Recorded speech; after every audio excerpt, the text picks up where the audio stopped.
What's going on, everybody? In this video, we're going to talk about the top 5 upcoming RPGs for Nintendo Switch, in my opinion. But before we do that, make sure you hit that like button and subscribe to the channel. It really helps get my content out there, and just know, I really appreciate any support that you send my way.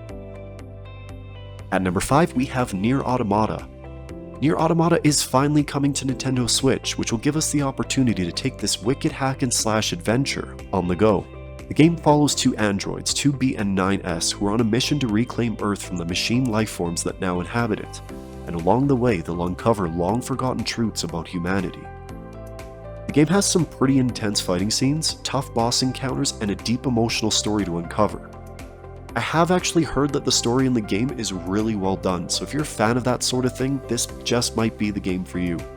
To me, just by looking at the footage, this game really looks like something that you could happily sink a bunch of hours into. Last thing to note is that the Nintendo Switch version of Nier Automata is going to come with the previously released DLC, plus costumes that are exclusive to the console. Nier Automata will be released on October 6, 2022. At number 4, we have Final Fantasy VII Crisis Core. Ever since Final Fantasy VII Remake, many of us have been speculating on the possibility of a Crisis Core remaster, and then during the Final Fantasy VII 25th anniversary event, they revealed the remaster. The great thing about this is that it isn't going to be a PlayStation exclusive and will be made available for all consoles, but I'm most excited to have this game on the Switch just because we get the option to take it handheld. To me, it's just going to feel so nostalgic. I still remember overplaying this game when it first came out on the PSP. The game primarily focuses on Zack Fair, a young member of the paramilitary organization Soldier. If you haven't played Final Fantasy VII before, this is a great place to start because although Crisis Core will have many of the characters from Final Fantasy VII, the game's story is a prequel, so you don't need to have any understanding of Final Fantasy VII in order to know what's going on. Now, let's talk about some of the changes. There will be improvements to the camera and character movements, an optimized UI, a new menu-based battle system, new background music arrangements, and full voiceovers added to the scenes that were previously text only. And honestly, the new visuals make this game look absolutely stunning. It's a huge improvement from the original game. This is definitely something I will be picking up at launch.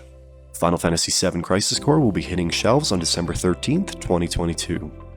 At number 3, we have Dragon Quest Treasures. The game follows two siblings, Eric and Mia, who find themselves in the magical realm of Draconia. With treasure hunting aspirations, the pair set out to get their hands on treasure with their creature companions, Persula and Porcus.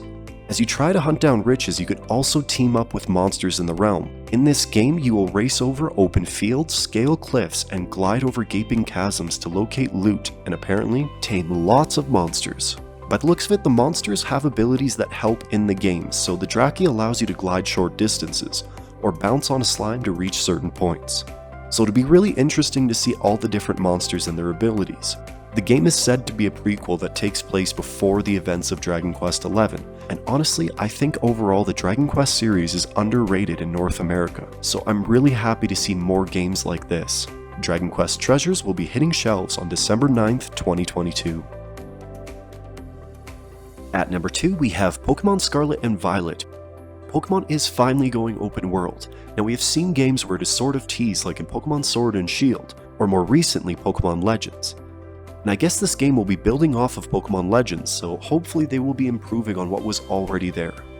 The region is centered around a large city called Mesagoza, where you will attend one of two schools. The school that you attend is going to be dependent on which version of the game that you get. The Pokemon Company says that the world will be free to explore at your leisure and not in any order dictated by the story. So you're really going to get a lot of freedom in this game, but what's more is that there will be a multiplayer gameplay with up to 4 players. Trading and battling is one part of the experience, but the big change is in the exploration. You will be able to explore various locations of the region in the game with other players. This is honestly something I really didn't expect them to do. In previous entries, you could somewhat interact with other people, like in Sword and Shield you had the raid battles, and it was nice, but to actually have the ability to explore with your friends is a really cool feature. I guess it kind of makes me wonder what the next entry after this one will look like, since we already have seen so many changes. The Pokemon Company has also revealed that the two legendaries are a core part of Scarlet and Violet. Apparently, you're going to get them very early on in the game. The legendaries are going to have different modes that they can enter. The first one is Drive Mode. In this mode, you will be able to get where you need to in a flash, and this is going to be very helpful to have early on. From what I've seen so far, the map looks massive.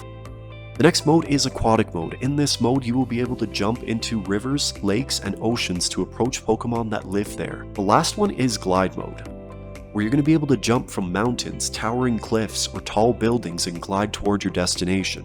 And lastly, before I make this video go on too long, I think that the overall character design seemed to have dramatically improved, and I can't be the only one who thinks that. If we compare Sword and Shield to Scarlet and Violet, I think it's significantly better. From the professor to the bad guys of the game, I'm honestly so impressed with what I've seen so far. The future of Pokemon games are changing, and in my opinion, it's headed in a good direction. Pokemon Scarlet and Violet is expected to be released on November 18th, 2022. And at number 1 we have Bayonetta III. Bayonetta 3 is an action hack-and-slash game in which players take control of Bayonetta as she combats various enemies using a combination of melee attacks and gunplay. In previous entries, Bayonetta was able to equip weapons on different appendages, but Platinum has replaced that with weapon sets, so that you can now switch between them seamlessly. Something unique to this game is the Demon Slave and Demon Masquerade mechanics, which allows players to take direct control of one of Bayonetta's infernal demons to perform various attacks and special abilities. But this isn't the only use your demons will have. You will be able to transform into a smaller version of the demon that you have equipped, and depending on what demon you have, you will gain access to special abilities. So for example, Madame Butterfly will be able to glide across gaps, and Gamora will give you increased movement speed. We can also expect a handful of unique enemies and tough bosses to face off against. Overall, I think this game really looks like it was well worth the wait. The third entry is one of the most highly anticipated games of the year, so there was no way this was not making the list. The Umber Witch is back, and Bayonetta 3 will be hitting shelves as a Nintendo Switch exclusive on October 28, 2022. Alrighty everybody, that's going to cut it. What did you think of the list? Are you planning to pick up any of the games mentioned, or is there something that you look forward to playing that wasn't covered here? Either way, let me know in the comments section below, because I would love to hear about it. And don't forget to hit that subscribe button. Thanks for watching, I'll see you in the next one.